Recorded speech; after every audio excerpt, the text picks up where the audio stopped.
continuer à faire vivre les valeurs que nous défendons, celles du respect, de l'égalité et de l'ouverture au monde et de pratiquer le vivre ensemble. Nous sommes convaincus que le savoir et la connaissance sont les meilleures armes contre le terrorisme.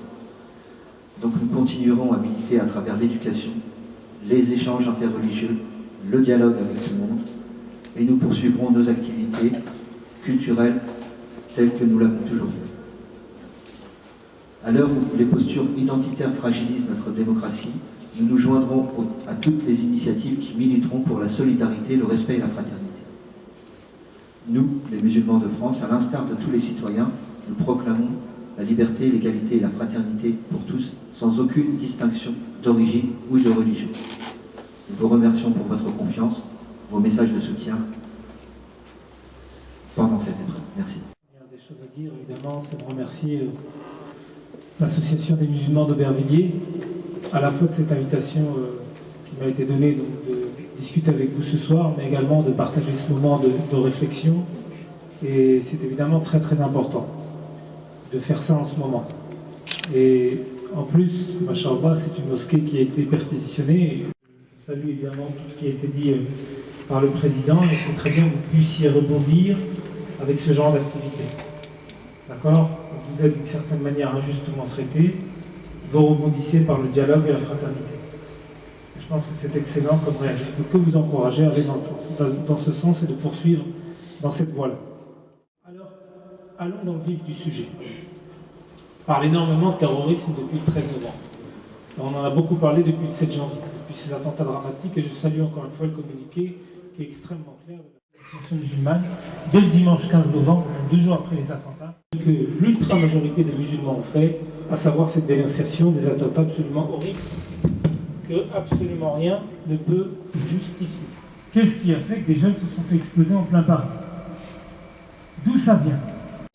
Et si je pose cette question, c'est aussi pour tout faire, de sorte à prémunir notre nation d'une reproduction de ces événements. Alors il y a 2 niveaux. Ce qui se passe à l'étranger, particulièrement au Moyen-Orient, et ce qui se passe en France. Kamel Daoud, qui est un universitaire algérien, a dit une chose très très vraie juste après les attentats du 13 novembre. Il a dit « Daesh a une mère ».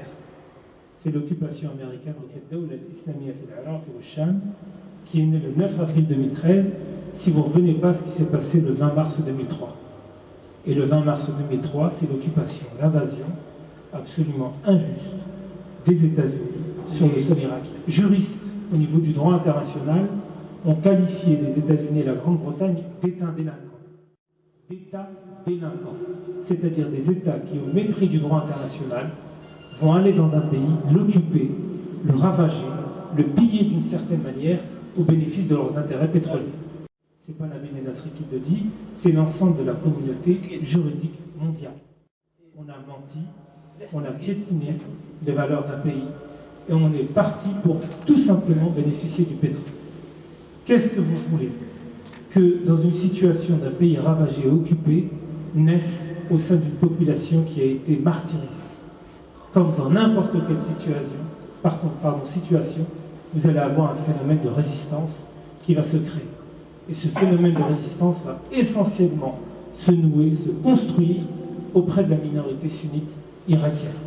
Cette minorité sunnite va être occupée, va être dominée, elle va résister, on va lui envoyer, excusez-moi l'expression, un tapis de bombe comme ça s'est fait à Fallujah en 2004, et cette communauté sunnite irakienne va se radicaliser. Elle va se radicaliser, les groupes radicaux qui naissent dans cette région vont se coaguler pour donner le 15 octobre 2006 naissance à l'État islamique d'Irak.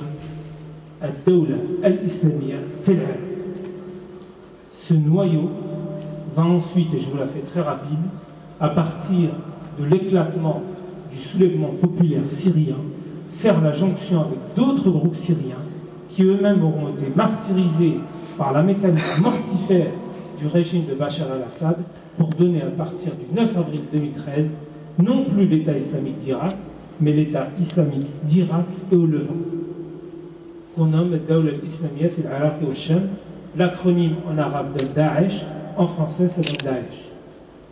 Donc si vous n'avez pas un minimum ces éléments historiques qui font que, avec l'occupation américaine en Irak, couplée avec la répression absolument abominable dont le peuple syrien a été victime depuis 4 ans, vous ne maîtrisez pas ce qui se passe au Moyen-Orient, et donc vous ne maîtrisez pas qu'est-ce qui s'est passé dans la tête d'un certain nombre de jeunes pour aller ensuite porter solidarité avec le peuple syrien.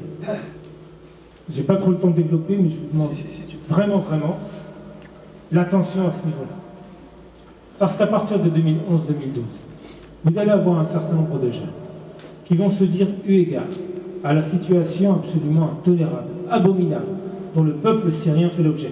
C'est pas Nabil Nasri qui le dit, ce sont des dizaines de rapports à la fois des autorités, plutôt des Syriens, des militants, des activistes, de ceux qui sont victimes de cette mécanique répressive, également le rapport des Nations Unies d'août 2013 qui dit, écoutez bien, que la situation, c'était il y a 2 ans et demi, la situation humanitaire des Syriens était la pire des situations humanitaires que le monde avait connues depuis le génocide du Rwanda en 1994. Ça, c'était il y a 2 ans et demi. En face de cette situation absolument épouvantable, vous allez avoir un certain nombre de jeunes qui se disent, moi, en face de mon écran, je n'ai plus cette possibilité de supporter ce qui se passe. Je vais aller me rendre en Syrie pour prêter ma force à un peuple martyr. Et là, vous avez un début de flux de plusieurs dizaines, voire plusieurs centaines de jeunes qui quittent la France et la Belgique pour aller en Syrie. La situation humanitaire des Syriens était la pire des situations humanitaires que le monde avait connues depuis le génocide du Rwanda en 1994. Pour vraiment vous donner des éléments de clarification. Si aujourd'hui, avec ce qui se passe en Irak et en Syrie, vous continuez à envoyer des bombes à ces populations, vous ne faites que nourrir la frustration de ces populations. Et c'est François Burgat, directeur de recherche au CNRS, qui le dit très bien, et il prend l'exemple de l'Afghanistan, en disant ça fait 15 ans qu'on a envoyé des bombes sur les talibans, 15 ans plus tard, les talibans sont aux portes du pouvoir. Et là, je prendrai ce qu'a dit le Premier ministre norvégien après l'attaque terroriste dont la Norvège a été victime en juillet 2012. Vous vous souvenez tous, Andreas Breivik, c'est-à-dire que tous les étrangers sont des souillures pour son pays, va assassiner comme ça plus de 70 personnes. Regardez comment a réagi le Premier ministre le soir même, c'est pas 2 semaines, 3 semaines plus tard. Il a dit, nous allons répondre au terrorisme et à cet acte radical, par plus de démocratie, par plus de vivre ensemble et plus de liberté.